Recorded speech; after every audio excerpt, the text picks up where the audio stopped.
to Regis Radio. I'm Stephanie Alperlisi, and today I'm joined with a colleague and friend, Mike Frenville. How are you, Mike? I'm doing well, Stephanie. How are you? Good. Thanks for joining us today. My pleasure. It's an interesting conversation I think the two of us are about to have. One that I think should be happening with every advisor, with their client, but really today is more of a personal, hit home kind of story that I think we'd want to share with our viewers. But I think to start off, let's talk about your background. Tell me a little bit about who you are and how you work with Regis Financial Partners. So I have been in the BGA arm of the life insurance industry for 23 plus years now. Um, in a former life, I was part of a local BGA. Came to meet Stephanie 4 years or so ago Mhm. now. Have a group of brokers that I've worked with for many, many years that I kind of help facilitate them with their life business and through Regis as the GA and the back office, you know, things that need to be done. And that's what we do best. Obviously, working Yes, in the back office, and we've loved working with you. Yeah, it's been actually 4 years. Wow, it's it's crazy. time really goes by fast. So it's interesting. You sit with advisors day in and day out, very similar to what I do as well. And we're sitting and having conversations, about not only insurance products, insurance Right. concepts, different types of estate planning, income tax planning, long-term care planning, disability, all those types of things. And something that we never really kind of, we're the middleman between the insurance company and between the consumer, the client. Right. And so I think the struggle sometimes is we get to see the client's medical profile. We absolutely know all the ins and outs of what they're going through medically. It's something that the advisors they don't get a chance to see due to HIPAA regulations, right? But then the advisor has to sit with the client, and they've got to, sell them this life insurance and get them to really buy into how it will protect their family once they're gone. Right. And so what I hear from a lot of advisors there's this cost of waiting, right? And sometimes it's Yep. not always financial. And what we're trying to get across to the advisor, especially those that are listening today, is don't wait to have those hard conversations with clients about, okay, you can put it off another year, or why don't you just wait until something might change, in your financial picture to get something put into place. And so Right. I think, Mike, we want to talk about your story. I think it's relevant Yep. in today's world. I think it's relevant to insurance. And I think advisors should hear firsthand how life can change in an instant. So you want to share your Absolutely. story? Sure. So I about a year or so ago now was diagnosed with what's called an acoustic neuroma. It's a brain tumor that can impact your hearing, your balance, facial function. It all came about because I noticed hearing loss on my right side. So go for an audiogram, flunked that, showed 60, 70% hearing loss just on the right side. MRI showed a golf ball sized tumor coming out of my ear canal, pressing against my brain. So, thankfully, having a background in the medical aspects that Stephanie spoke about earlier, I knew by reading the report before I ever spoke to a doctor. The good news is I'm not going to die from this. I'm not going to have a fun 6 months or a year, but I'm going to be fine. That was the good news. So I mean, is this something that was just growing, that happened pretty quickly, or is this over no, time? so in learning all about this, and Stephanie, I'm a geek when it comes to the medical aspects of what we do. This is actually the slowest growing tumor in the human body, Wow. which is fascinating to me. They're almost always benign, which is the good news. But complications, especially when they're pressing against your brain, can be significant. And I was having balance issues, um, Not really speech issues, though some people might say differently. Hearing was definitely an issue. If I was out with an advisor, I always had to make sure people were sitting on my left. And Steph, you've seen me do it. I've, Yes, I've done it with you. sure. Um, so no, the surgeon, and I saw a number of them. The surgeon in Columbia that ultimately did the surgery um, estimated that this had been growing in there for 12 to 15 years. Wow. Um, and looking back on it, um, like I can see symptoms even as early as 6, 7 years ago that I just attributed to other things, stress, kids, life. Hmm. Um, so long story short, and I'll get to why I think it's relevant for what we do, is I had the tumor removed in January of this year. Um, Knock on wood, I'm back pretty much to normal. 98% of the tumor was taken out. I am deaf on the right side now, completely permanently. But all my balance issues are resolved. I can actually play golf again like a normal person. Um, so all good. Great success story. And the Had recovery my period was what you expected it to be? It was faster than what I expected it to be. Um, they had me prepared that a full recovery and back to work was going to be 3 months. And I recall you yelling at me 3 weeks in to stop looking at Right. emails. But full recovery was probably 2 months. But they had me really prepared that the first month was going to be horrible, and it wasn't. The first week or two were not great. Right. And then it was just a matter of getting energy back and all that.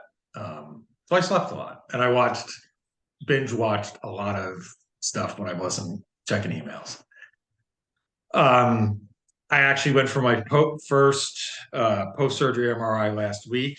I picked up the report this morning. Um, the surgeon hasn't even seen it yet, but I can read it, and it looks good. So, Well, that's um, great news. yeah, I'm good for another one every 6 months for the next 2 years or so.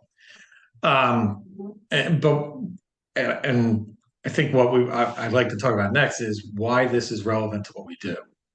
Is that kind Exactly. of where Yeah, no, I think that's exactly what we want to hear.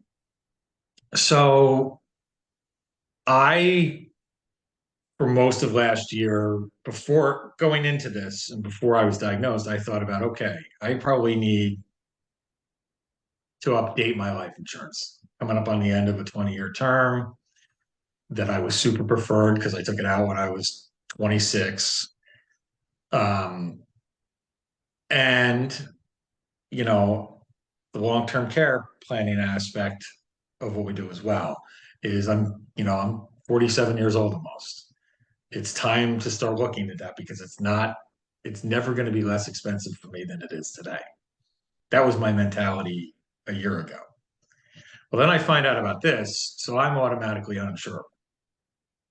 My insurability is gone until at least I have the surgery and all that. So from the life insurance perspective, um, I was preferred plus when I was 26, 27. Probably preferred now, but not now. I Right. would have been. You would have been right. Now, Absolutely. I guess from a life end of it, 3.5 months out, I think I could get it, but I'd probably be standard.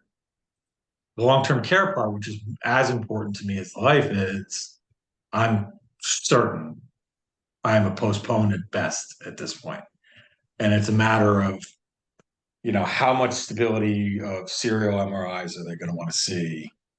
And that's really what, to your point, personally for me, the cost of waiting because you don't know.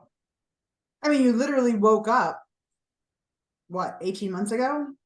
Yeah, And couldn't hear. couldn't hear and decided to go. And at that point, it's too late to say, I think I should go look at my life insurance because that's not what you're thinking. Your first reaction is, am I going to die? Right, right. And then once I knew we were okay there, like, okay, I'm out talking with advisors every day. Hey, let's look at permanent insurance for people in their late 40s, early 50s with the LTC chronic illness benefits. We're not doing our job if we're not doing that. And now, okay, I need to look at it, and now I can't get it. Right. Now there will be a day I will need it, Yes, but I but think I there's may be in always my that, 50s then. and that's so now you've got an age situation. So Yep. now you're older to now do that. Pricing is probably more expensive in 5, 6, 7 years from now from an Right. insurance product standpoint. We don't know where the marketplace will go. But the other part of it is gosh forbid, what happens if something happens next? Right. Exactly. We're not getting any younger, and I'm not getting any we'd all younger. love to think we're getting healthier. Yeah, I'd like to think that, but not really. But right, that's what's okay. So this came out of nowhere. What's next? I have a huge family history of issues. Diabetes being number one on the list. Type 1 diabetes being number one on the list. Now I'm probably good on that front, Sure, but type 2 diabetes, there is a genetic correlation there. sure, So I have to be very careful. So is that next? right, I have a family history of heart disease. And I'm good about my care because we do this every day. I'm good about going to the doctor right. but you don't know. Um, so I wish I had done a little more to protect my insurability 2 years ago. And I did. And in being in this business for 23 years, that's probably a bad job. Is You should talk to your agent so about that.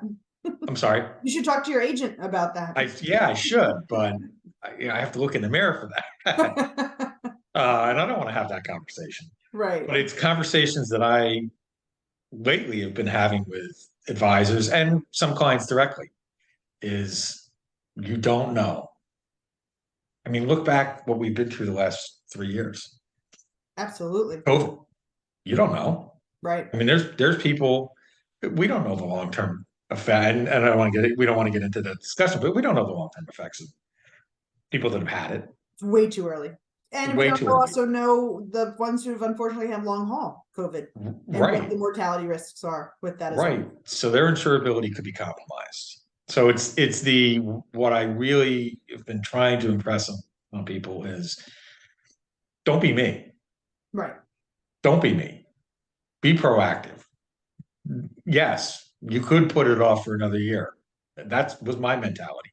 Right. Well, I kind of messed that up. You know, And I think that's a great way to segment into having that conversation about with advisors. If you're thinking about it and you're meeting with clients that are in their 20s, late 20s, early 30s, you're bulking up on a bunch of term insurance. Good, great. That's typically what you see. They're starting to have families, they're starting to, make some real money in terms of their careers, they're buying houses. They have all those reasons to do so. But then you get into the 40s and then you're talking about retirement planning. You're talking about putting right. way more money into these different cash accumulation vehicles to start looking out to give yourself another bucket at retirement. And then we don't have that long-term care conversation with clients until 50, 55, even gosh, 60. I mean, I have advisors who have them at 70, which in my opinion is really way too late. Why aren't we having it in the mid 40s? Yes, you've got your retirement bucket, but you need to be looking at long-term care. You need to be Absolutely. looking at how to transfer some of that risk to the insurance companies now while you're young, while you really have relatively good health that won't affect you. If something like diabetes history, heart history, gosh forbid, something like, what happened to you occurs, then, and you're not only either priced out of the market or you don't even have the opportunity to get it. And Right. that you probably will end up needing it at some point. Gosh forbid something else happens. So, Right. And it's the discussion doesn't happen. It's more from what I find. It's more often than not, get a call from your 55-year-old client. I just put my mother in a nursing home. It's costing me $12,000 a month. What the heck are we how are we going to do this? right. And that's what I'm trying to impress upon my advisors, my clients. Don't wait for that phone call. You make that phone call.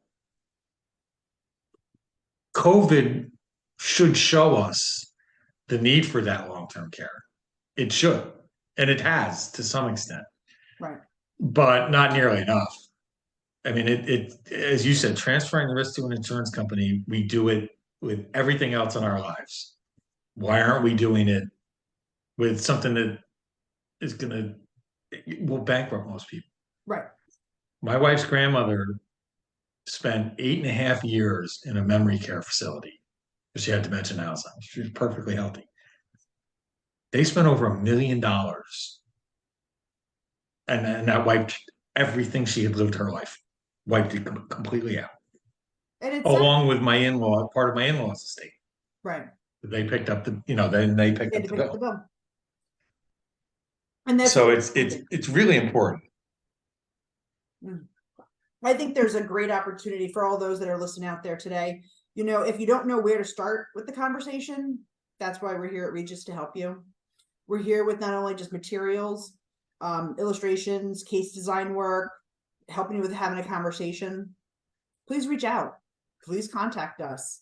You know, reach out to Mike if you work with Mike, or if you're looking for another, you know, if you're looking for somebody else to work with, please let us know. I think, Mike, your story is an amazing one, one that I find inspirational, because look where you are today from where you and I had lunch over, you know, almost a year ago. Yeah. And I'm so happy that for you and your family, that it has all worked out in that sense for you. Yep. And that it continues to do so. But if nothing else, thank you for your time today. Thank you for sharing your story. I appreciate it. And I'm sure our advisors will too. No, and I appreciate you asking me to be part of this. All right. Thank you very much. Thank you.